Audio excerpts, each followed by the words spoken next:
Shalom Bapak Ibu Saudara-saudari yang terkasih dalam Tuhan. Nah, sebelum kita mendengarkan renungan pada saat ini, marilah kita berdoa terlebih dahulu. Segala pujian syukur ya Tuhan, kami pada saat ini naikkan kepadamu. Kami berterima kasih atas anugerah dan kebaikan-Mu Tuhan yang tiada berhentinya dalam kehidupan kami. Engkau selalu ada untuk kami dan selalu menyertai kehidupan kami.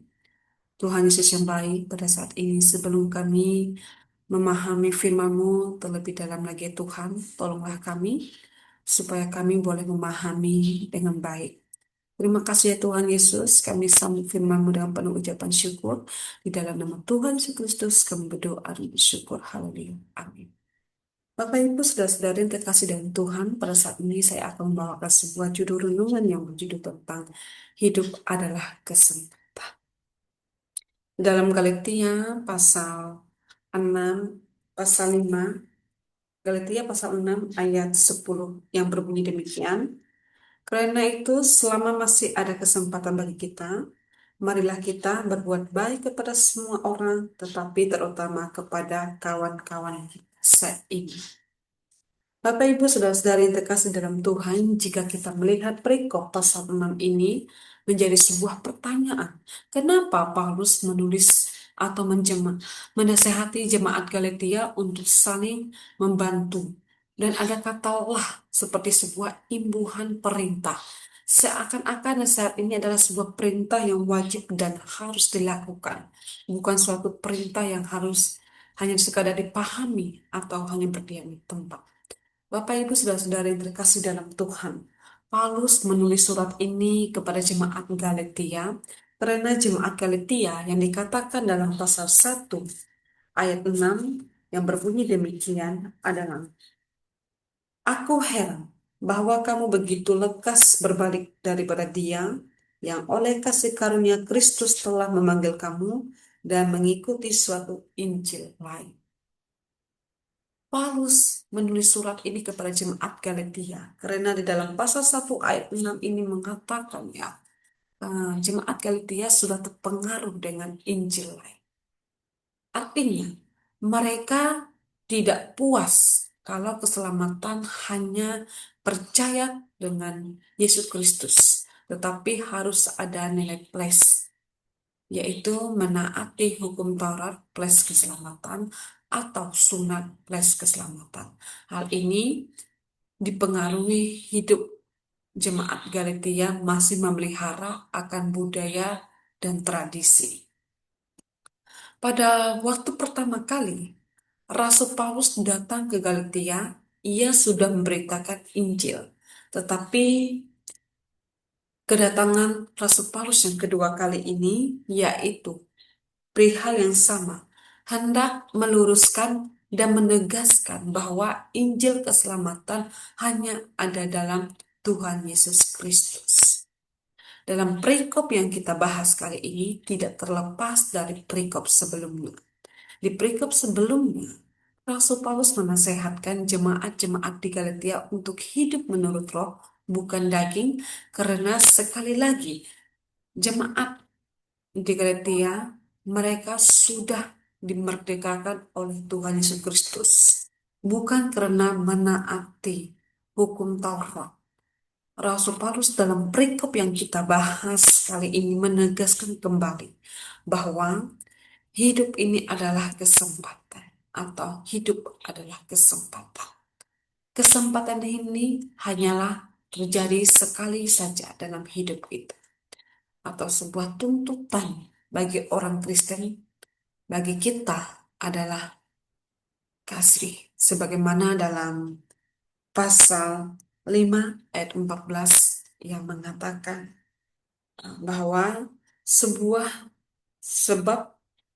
seluruh hukum Taurat tercakup dalam satu firman ini, yaitu kasihilah sesamamu manusia seperti dirimu sendiri. Jadi sebuah tuntutan dalam kehidupan kita adalah kesempatan yang seperti apa, yaitu kasih. Sebagaimana mestinya Paulus berkata, kasihilah sesama manusia sama seperti dirimu sendiri. Bapak Ibu saudara-saudari terkasih dalam Tuhan, ada dua yang dapat saya sharingkan kepada kita. Yang pertama, bertolong-tolonglah menanggung beban. Di dalam ayat 2 yang mengatakan kepada kita, bertolong-tolonglah menanggung bebanmu, demikianlah kamu memenuhi hukum Kristus. Dalam nasihat Paulus kali ini menggunakan kata paraptoma, artinya bukanlah dosa yang disengajakan, melainkan ketergelinciran yang bisa dialami oleh seseorang di jalan licin atau lorong berbahaya yang dilalui. Dengan kata lain, dosa yang tidak disengajakan, tetapi dosa tersebut bisa saja dialami oleh siapa. Bagian ayat 2 ini menjelaskan bagian ayat yang pertama. Seperti yang sudah dikatakan oleh Paulus bahwa ketika kita menolong seseorang, kita harus menolong dengan roh lemah lembut dan tetap menjaga diri kita sendiri. Hal ini supaya apa? Karena sama seperti yang dikatakan tadi, bahwa dosa yang dikatakan di sini adalah dosa paraptoma, atau dosa bukanlah yang disengajakan, melainkan ketergelinciran, atau dosa yang tidak disengajakan. Jadi dengan menolong seseorang, janganlah kita menjadi sebuah batu sandungan, sehingga ketika kita menolong seseorang, di waktu yang sama kita juga menolong dengan hal yang ada kedosaan. Jadi pertanyaan Bapak Ibu, mengapa Paulus berkata demikian? Bukankah menolong adalah sebuah perbuatan baik? Menolong memang sebuah perbuatan yang baik, dan menolong juga banyak bentuknya yang dapat dilakukan. Ketika kita membaca konteks secara keseluruhan, jika dikaitkan dalam kehidupan kita sekarang ini, banyak yang terjadi. Orang zaman sekarang ini pintar menilai orang lain, tetapi lupa dengan dirinya sendiri. Dengan ocehan-ocehan tidak jelas, dengan omongan-omongan yang tidak jelas. Karena hal inilah cenderung menunjukkan bahwa dirinya paling benar dan selalu benar. Bapak Ibu saudara-saudari yang terkasih dalam Tuhan. Ada seorang ibu, ada seorang ibu yang terkenal dengan religius, ya. Pergi ibadah sangat rajin, bernyanyi dengan suara yang merdu, berdoa dengan suara yang sangat lantang. Akan tetapi ibu ini tidak ada orang yang mau dekat dengannya. Hal ini bukan dikarenakan ibu ini memiliki masalah dalam tubuh seperti bau badan. Akan tetapi lebih tepatnya karena pembicaraan atau omongan. Omongannya yang selalu meninggikan diri dan selalu merasa benar. Sehingga setiap kali ada orang berbicara masalah, bukan mendapatkan suatu kelegaan, melainkan mendapat suatu beban yang semakin berat. Karena bukan suatu pertolongan dan penghiburan yang orang ini dapatkan, melainkan suatu penghakiman. Jadi apakah orang tersebut itu tertolong atau terbantu? Atau malahan makin menambah beban dalam kehidupannya?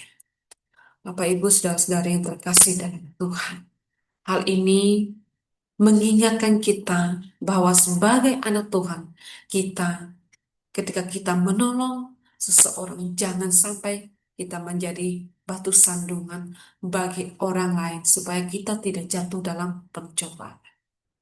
Seperti yang tertulis dalam ayat 3 sampai 5 yang mengatakan, sebab kalau seseorang menyangka bahwa ia berarti, padahal ia sama sekali tidak berarti, ia menipu dirinya sendiri.